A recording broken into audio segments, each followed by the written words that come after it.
12 years. That's how long I gave to a woman who would one day call me a failure to my face. Her name was Lena Coldwell. Stunning, magnetic, and every bit the firestorm that made life feel like a roller coaster. The highs were euphoric. The lows, earth-shattering. We endured everything together.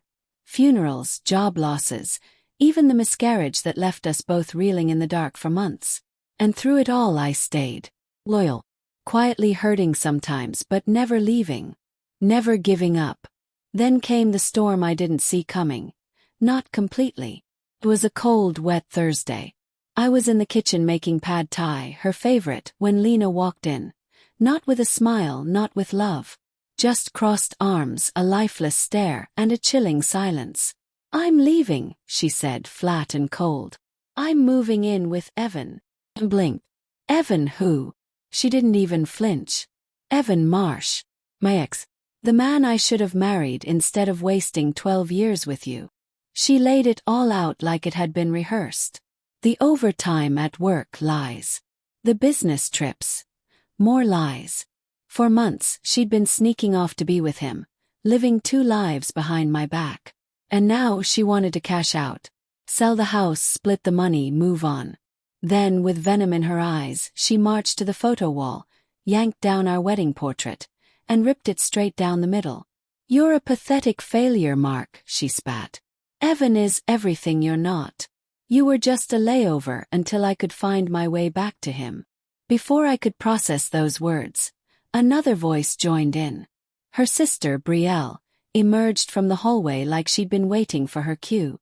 Brielle had always treated me like a placeholder. Barely worth her time. She grinned with satisfaction. "Come on, Lena. He'll be fine. She's way out of your league anyway." I stared at them, my wife and her sister, these 2 women who once shared holidays and hospital visits with me. And I nodded. "All right," I whispered. "If that's how you both feel, we'll do it your way." I signed everything that night. The separation agreement, her share of the house, use of the car, every little detail. She smiled, thinking she'd won. But what they didn't know, I'd seen this coming. And I was already prepared. 3 weeks before that night I'd felt it. A shift. Distance. Lena stopped laughing when I was around. Her smiles were mechanical. Her phone, once an afterthought, never left her hand. Her energy had changed, and not just emotionally. Something deeper. So I started paying attention. I didn't confront. I didn't cry. I documented. Her phone bill showed constant contact with someone named Rachel Yoga. Except Lena hated yoga. Cross-referencing the number through our cell carrier revealed the truth. Evan Marsh, her high school boyfriend turned spiritual entrepreneur. She thought she was clever, sending small amounts from our joint account to a new one under her name. But I saw it. $200 here, $300 there. Small enough to escape attention, but frequent enough to mean something. I made a call to Martin, my attorney and longtime friend. "I think my wife is trying to financially ghost me." "How loud do you want the bang?" he asked. "I want to walk away clean," I said. "And I want the fallout to bury them." So we built the file. Evidence of hidden money transfers. Voice memos from the baby monitor I'd planted in the guest room. Screenshots from her laptop when she left it open. The deed to our house. Yes, in both our names. But the down payment came from my inheritance. With full documentation. She thought she was getting half. She was getting played. Then I looked up Evan. And laughed. Evan Marsh was broke. A failed app developer with 2 bankrupt LLCs. Back taxes, a defaulted car loan, and a pending fraud investigation for inflating income on loan applications. I gathered it all, eviction history, child support court dates, everything. Neatly bound, labeled, and delivered to Brielle's law office anonymously. The collapse had begun. 10 days later the house was sold, below market, to a friend. Lena was entitled to her half. But that half was taxed, reduced for legal fees, and laced with a lien I'd applied for based on her unauthorized withdrawals. She texted me later. "This can't be right. Where's the rest of my money?" I replied short and clean. Ask your lawyer. She didn't have one. She'd assumed I'd roll over. 3 days later, our real estate agent called. Mark, Lena, and Brielle showed up at the house, trying to move in. They didn't know you'd sold it. I could only chuckle. That same week, her emails began. Evan's card got declined. His car was towed. He says he just needs help getting his startup off the ground. Please send the rest of my share. I ignored it. I already knew what happened.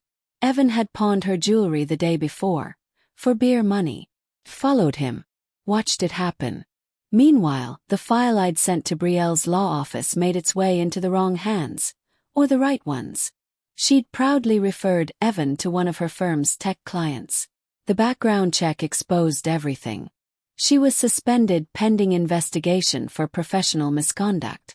She texted me that night at 2:14 a.m. Please. I don't know what you did, but Claire's hysterical and my firm's about to fire me. You need to help us fix this. Blocked her. The final blow came from Evan himself.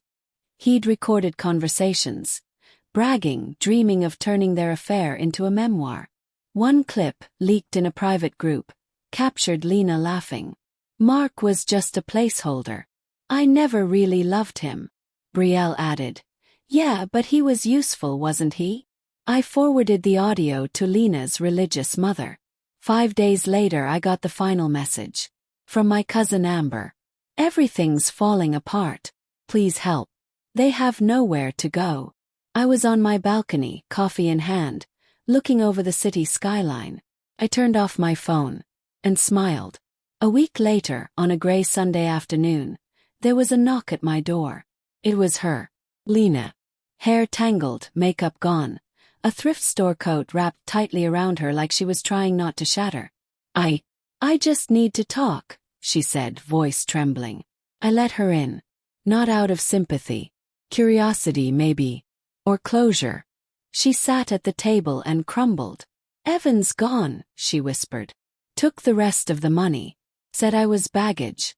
Said I was just pretty until I wasn't. I said nothing. I was stupid. I thought I loved him. I don't even know what I was thinking. You didn't deserve that. I leaned in slowly. Did you really think I'd bankroll your fantasy life with him? She flinched. I thought you still cared. I did, I replied. Right up until you tore up our photos and called me a failure. She started crying. Ugly, silent, exhausted sobs. But I felt nothing. No hate. No warmth. I don't hate you, Lena. But I don't respect you. And I don't help people I don't respect. Can't we try again? When you ripped up our wedding photo, you didn't just end a marriage. You ended the last piece of me that would have ever said yes again. She stood, quiet, broken, and walked out the door. 9 months later, I live in peace. Most of our old things gone. I sold the last necklace I bought her and used the money to start a scholarship in my late mother's name. Sometimes I still see the 19 unread emails in my backup inbox. From Lena, Brielle, even their mother. I never open them. Not because I want to gloat, but because they remind me of a truth too many forget. Love without respect is poison. And silence. Silence is the sharpest revenge of all.